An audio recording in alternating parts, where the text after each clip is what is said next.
Starting at now. We're starting Daf Chaf, Amud Aleph, the new parak. A drop ahead. It says, Hashliach she'asa shlichusay. We're talking about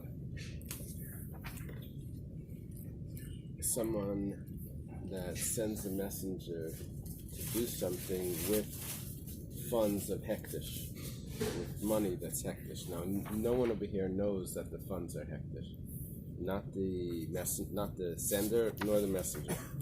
So it would be a violation of Meilah whenever something is, when it changes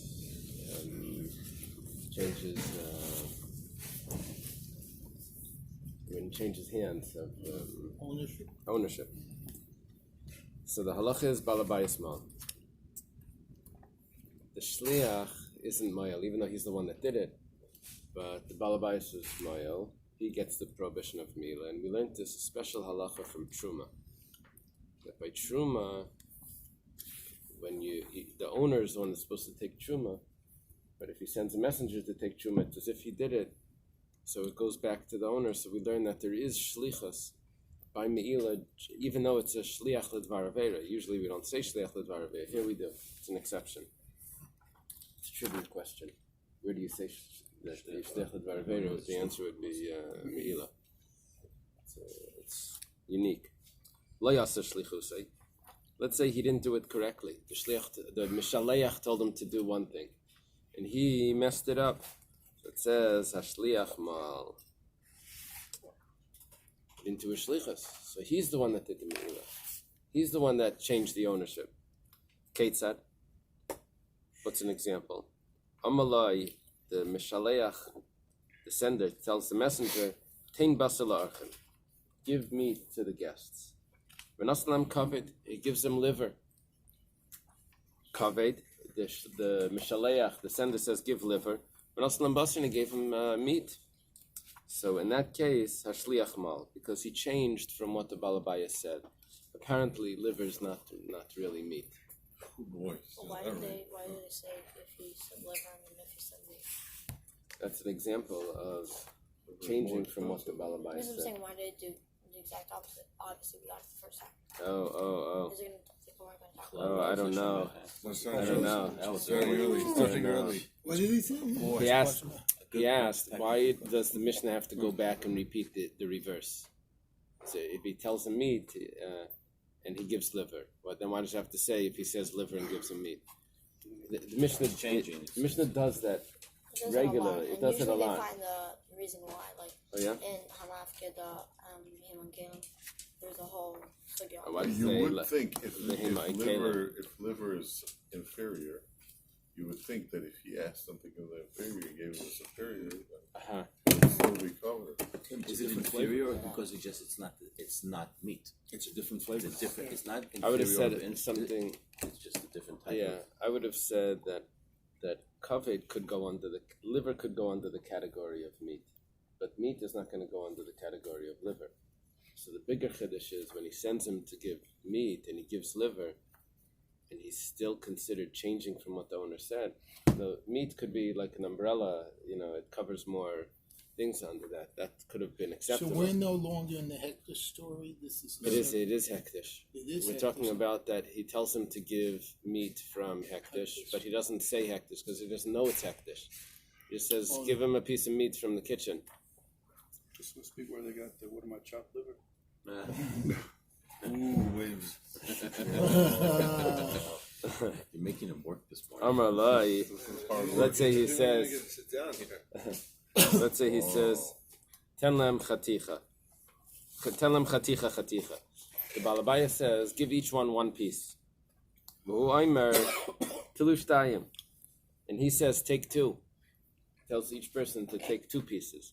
That means he's doing the shlichus, but he's adding to the shlichus. So adding to the shlichus is considered doing it, or is it considered not doing it? Not right. Vehem not lushalish. And they took 3 pieces, so they also added. So kulamalo. Everyone did Meilah. Here he doesn't do the reverse. Yeah, interesting. because the reverse wouldn't work. If he says take 3, And you took 2, so it's Everyone's wrong. Right. Including the ones who had no idea. right. Well, it's Meilah is only the ones that have no idea. Exactly. But even the What's ones so that, strange. even though the ones that didn't need to have any idea are still mild, Yeah. without any If you negligence. have an idea, then it's much more strict Right. error. Yeah, but the not laws of Me'il, then it's Meilah not wouldn't Me'il. apply the Karban and the Chaimesh and all of that. It's only B'Shoigig. Yeah, that's a strange part of it. Where they say, the boy tells his father, Dad, can I have $50? He says, $40? What are you going to do with $30? So, yeah. So, yeah, it switches the... Okay. We mentioned the case of Me'il, he says,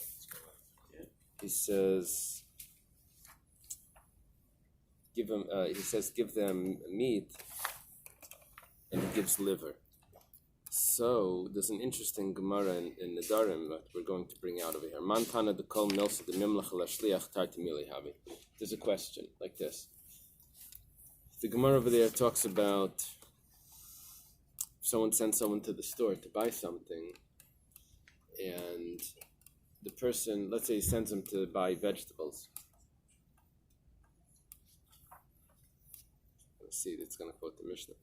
Sends him to buy vegetables, and the shliach comes back and says there were no vegetables, but there was squash.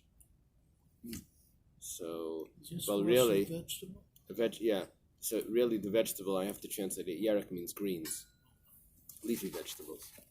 And he says there was no leafy vegetables, but there was squash, zucchini, let's say. So, green also. So, but it's not a leaf, it's not the... So is it because he said there was no vegetables, but there was this? The fact that he says, but there was that means that it's the same category? Or is it exactly the opposite? The fact that he had to ask, does that mean that it's a different category? Now, why is all of this relevant? If someone takes a vow that says, I'm not going to eat vegetables today, is he allowed to eat the squash, the zucchini? So you mean green leaf? the green, yeah. We make the same bracha on all of them. We make hadama. There's 3 types of vegetables. There's leaves, there's the fruits, and then there's the seeds, like beans or grains. Those are all seeds. Then there's the fruits, like tomatoes and eggplants and squash and all of that. That's Actually, the fruit. tomato is a fruit. Yeah, not a but, vegetable. right. And then there's the leaves. There's Desha, Yarek, Pri Hadama, and then there's Raim. Okay, but whatever the case is, here we're questioning: is meat and liver? If someone sends his messenger, his servant to the store to buy meat, and he comes back and he says there was no meat, but there was liver. Did you want me to get the liver? So the fact that he's asking that doesn't mean that liver is meat, or is it exactly the opposite? Doesn't mean that liver is not meat. So it's a machlekes. So the Gemara over here clearly says that liver is not meat. So the Gemara is asking, who's the Tana that holds that if the messenger needs to ask, is that what you wanted, that it's 2 separate things? That would be the author of our Mishnah. Amar Rav Chizda says, Delay Rabbi Akiva, it's not Rabbi Akiva. The Tanan, it was taught in the Mishnah, if someone takes a vow from a vegetable, mutter bediluin, he's allowed to eat squash or cucumbers. No, The last is a squash, a gourd. Kishum is in a squash, or a gourd. Rabbi Akiva says it's forbidden. Why? Because it's considered one item. It's considered one category. That means that meat, back to us, that means that meat and liver should have been one category, because if they sent him to the store to get meat and there was only liver, he would have asked, did you want me to get the liver? So that means that it would be one category. I got fleischiks. Now, Rabbi Akiva responded to the sages there. They said that the sages told Rabbi Akiva that, look, it's two separate things. The guy had to ask if there was none of that, but all there was, you see, it's two separate things. Rabbi Akiva responded, it's exactly the opposite.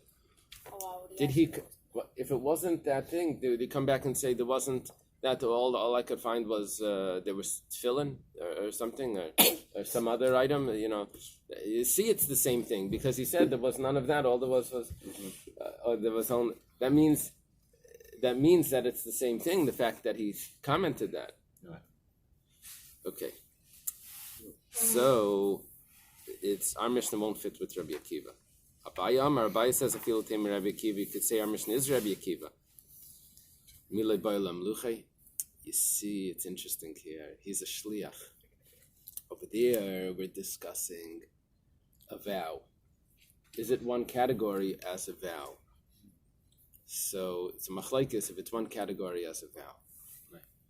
But over here, we're discussing shlichus. And a shliach needs to ask. Meilah Daf doesn't, as a messenger, isn't that his job to confirm, to make sure that that's what the sender wanted? So here he's not doing the shlichus. Simply by not asking, he's not doing the shlichus. But that's not the Meilah aspect. Meilah aspect is what he served, which was not without confirming with the Bais. So even according to Rabbi Akiva, that says that it's really one item, but he still has to ask, and he didn't ask, so he. Does he have to? In other words, Ladas that you're allowed to, it's the same. Truma is different. Wouldn't that be a Truma is different. rule? By Limluch, you have to always ask. Yeah, but Truma is different because Truma, you can't. Truma doesn't work if it's unless it's mamish the same item. Menachem alayashan.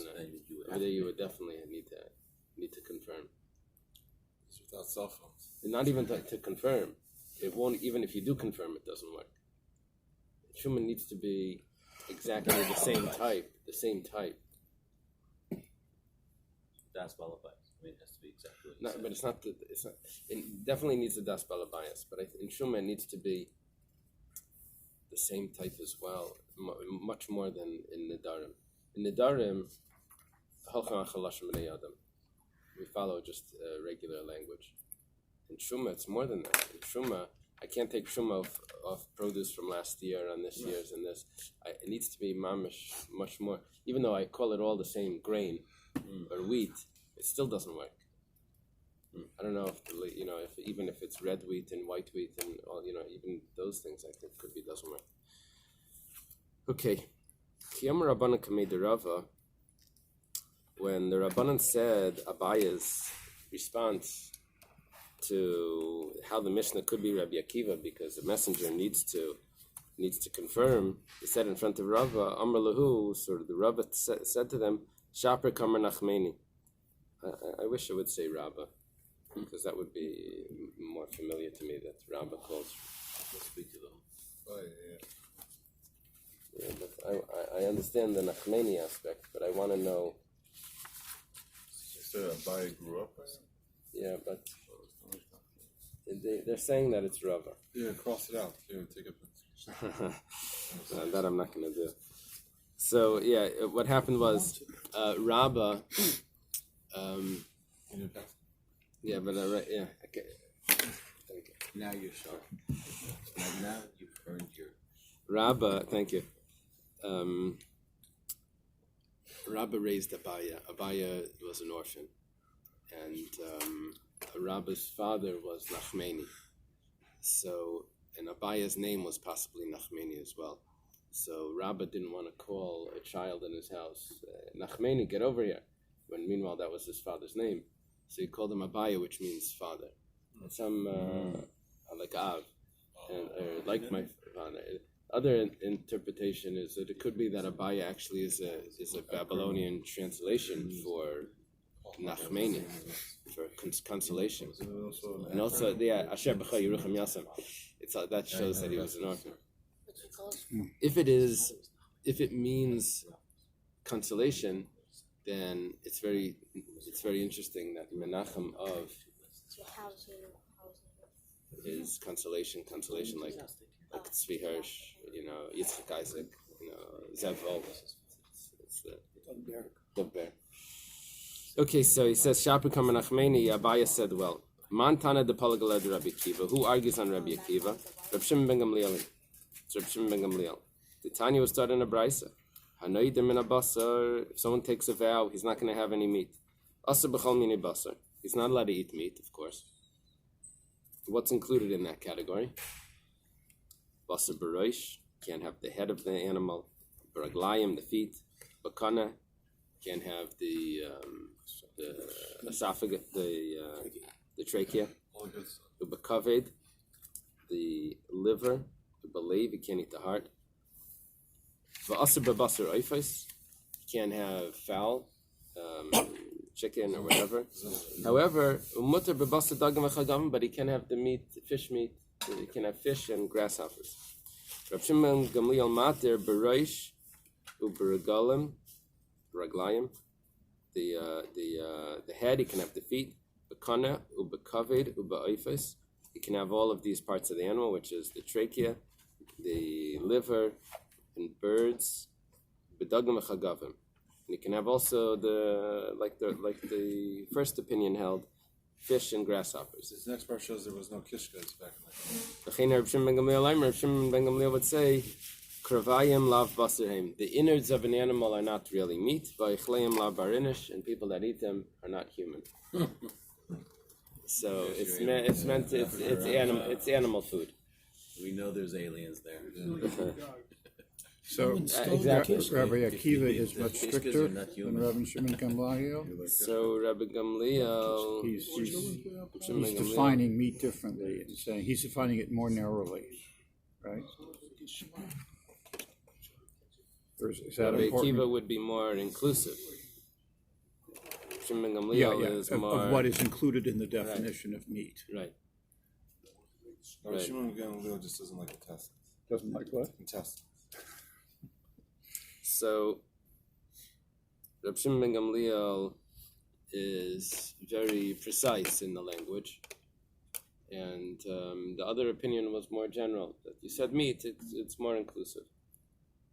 Maybe the reason he didn't like intestines is because the way intestines, served is they just use the tube and then they stuff it. So the stuffing is not meat necessarily, like avkisha, and the tubing is nothing but a cell wall. It's like the Zon and the Kaiser story where the Kaiser didn't clean out the intestines. I would have thought differently. I would have thought that Reb Shimon ben Gamliel comes from the house of the Nasi.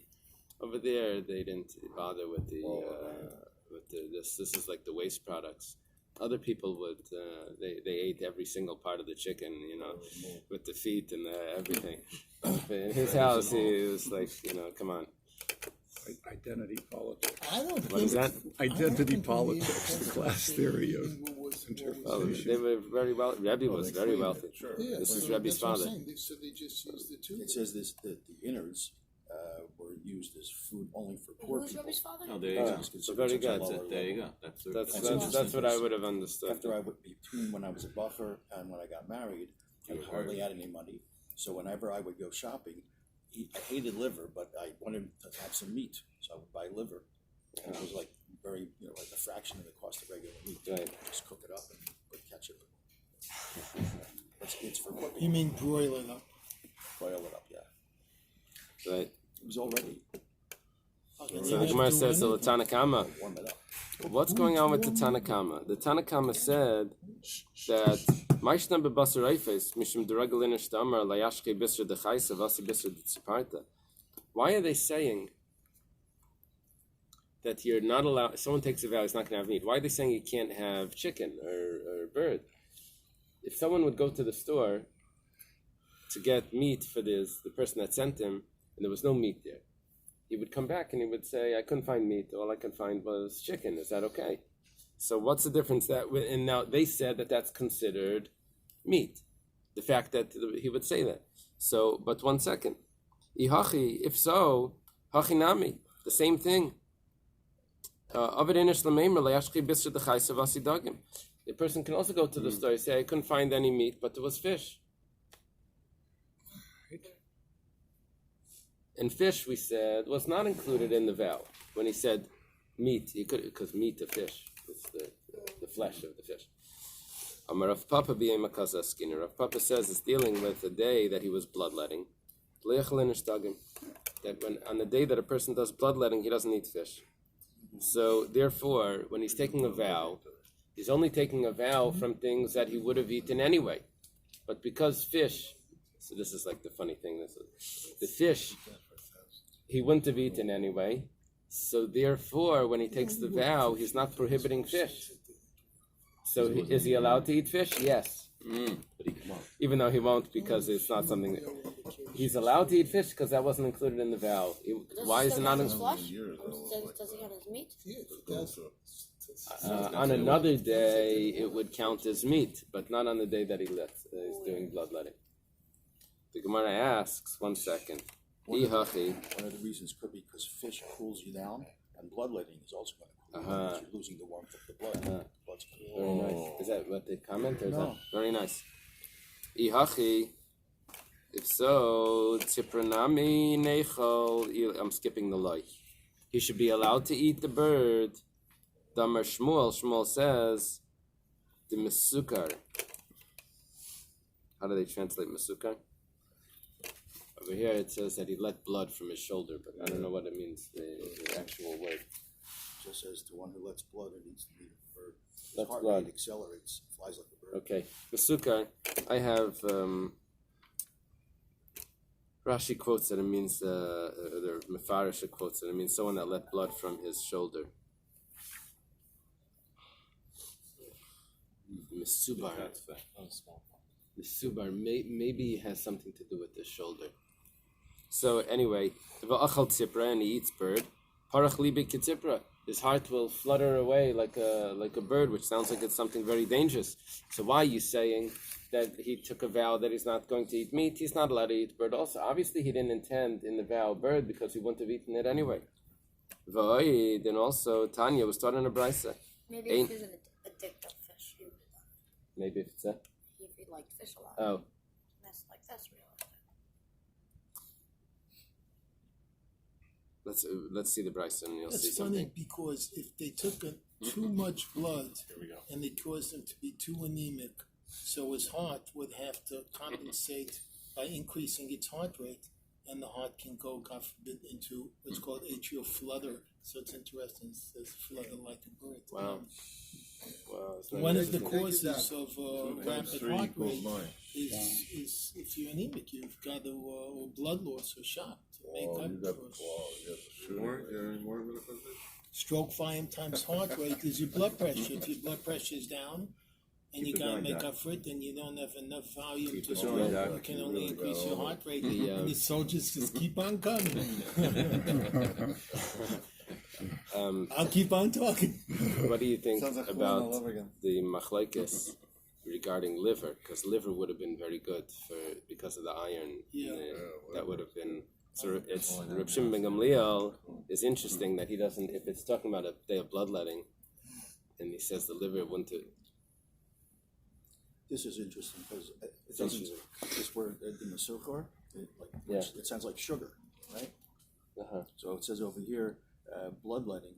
Since the loss of a significant amount of blood causes a person to feel weak, specific foods were recommended after bloodletting. They're considered beneficial for replacing the lost blood. Foods with high nutritional content or those that are digested quickly and have a high sugar content provide immediate energy. But foods that were considered to be damaging after bloodletting were low in calories and were digested slowly. So like simple carbohydrates like sugar, that would be... It would be better. It's funny, on the blood bill, they give you all these sugar, you can use. crackers and stuff, 90% of which you can't eat if you're, But they give you a grape of, a cup of the orange juices. juice. Yeah. So it says in the brisa, it says that before you do the bloodletting, you have to be prepared. And it says, "Ein mekizin dam," you don't do bloodletting. Loyal dagim if you only have fish prepared. Loyal loifas, and not for on bird. V'le'al basar maliach, and not on salted fish. Apparently, salted fish wouldn't Also salted meat. I'm meat. sorry, salted meat wouldn't replenish, wouldn't rejuvenate the person. So what's our problem? Our question is that why are we saying that we're talking about the day of bloodletting, and he's taking a vow from things that he would normally eat. And you said, what would he normally eat? Bird, and therefore he's forbidden to have bird because that's included in the vow that he says he's not going to have meat. He wouldn't have eaten bird anyway, so that shouldn't be included in the vow. So Elama Rav Papa says a different answer. It's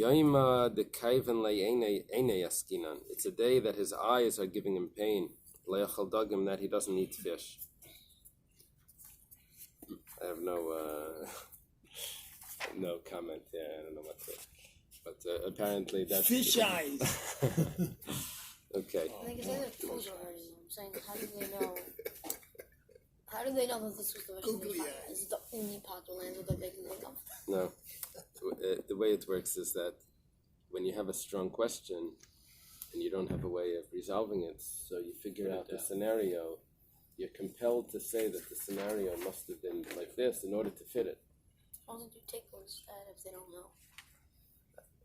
I'm sorry? Why don't you take them instead if they don't know? Oh, well, no, because if it would be this situation, then it would actually fit. Then it fits. It would fit.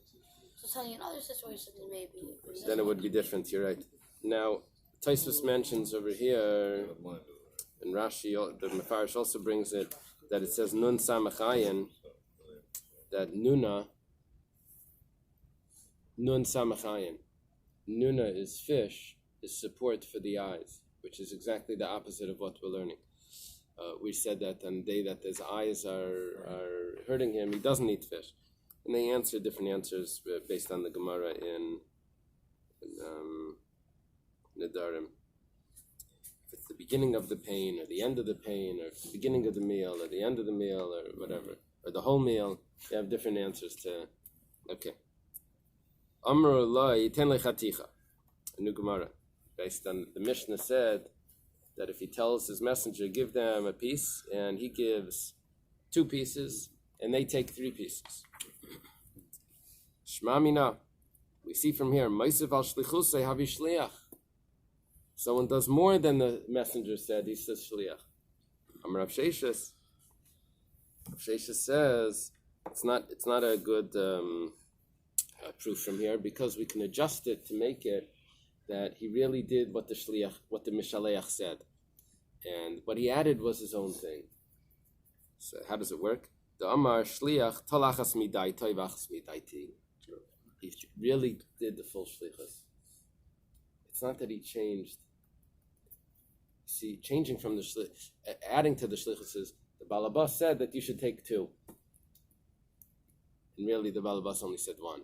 But here he didn't do that. He said the Balabas said you should take 1, but you could take 1 on my an extra 1 on my account.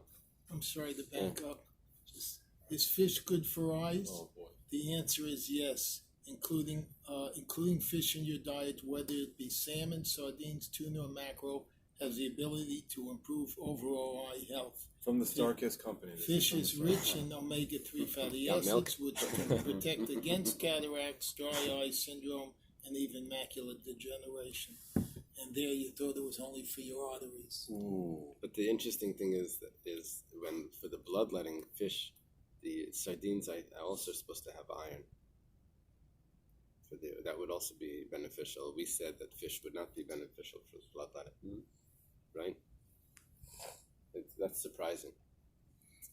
Maybe they meant the bigger fish. I don't know what's in the bigger fish. This thing where the shliach is giving a 1 piece, like the Balabas said, and 1 piece on his own, but he's not really fulfilling. Even though he gave the 1 piece from the Balabas, if he runs out, he's going to say, "Well, I did what the Balabas told me to do." Right. He said, "But you did. You gave extra, so you ran out. So you didn't have enough for everybody." We don't know what if he ran out. But I'm saying maybe there was a pot still full. There were only 3 people there. We don't know. He gave 2. The Balabas never said that. So we're saying, you see, if he gave the 1 that the Balabas said, he filled the shlichus and he did more. That's something extra. We said no, it's not a proof. It could be if you give extra, really you don't fulfill the shlichus. Why over here is it a shliach? Because he said, take one that like the balabas said. Now I'm giving you extra afterwards on my account. So the Gemara says, well, that then what's the Mishnah telling me? Then there's no chiddush. The Gemara says, no, it is a chiddush.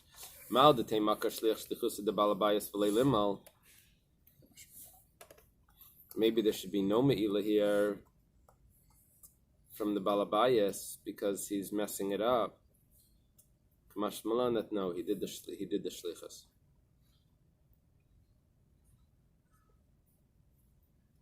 Sort of like the question and the answer back again. Okay. I have another thing. Yeah.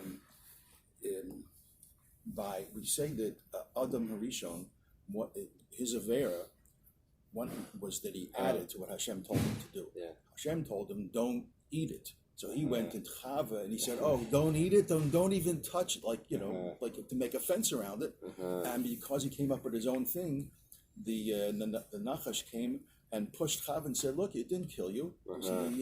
So you touched it. Nothing happened to you. So it must be the other thing is also false because he added to the shlichus of Hashem." I don't know.